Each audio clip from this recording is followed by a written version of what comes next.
ఎప్పుడు రొటీన్‌గా చేసుకున్నట్టు దొండకాయతోటి ఫ్రై, కర్రీ కాకుండా ఇలా గుత్తి దొండకాయని ట్రై చేయండి. చాలా టేస్టీగా ఉంటుంది. దీన్ని వెజ్ స్టార్టర్ కింద కూడా మనం సర్వ్ చేసుకోవచ్చు. ముందుగా దొండకాయలని ఇలా చీరుకొని పక్కన పెట్టేసుకొని, స్టఫింగ్ కోసం పౌడర్ ప్రిపేర్ చేసుకోవాలి.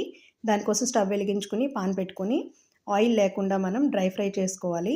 ఇలా 3 టేబుల్ స్పూన్ శనగపప్పు, ధనియాలు, జీలకర్ర, నువ్వులు, కొబ్బరి వేసుకొని, 8 ఎండుమిర్చి కూడా యాడ్ చేసుకొని, చల్లారిన తర్వాత మిక్సీ జార్‌లో వేసేసుకొని 5, 6 వెల్లుల్లి రెబ్బలు, సరిపడా సాల్ట్ వేసుకొని ఇలా పౌడర్ ప్రిపేర్ చేసుకోవాలి. ఈ పౌడర్‌ని ముందుగా కట్ చేసి పెట్టుకున్న దొండకాయల్లో ఇలా స్టఫ్ చేసేసుకోవాలి.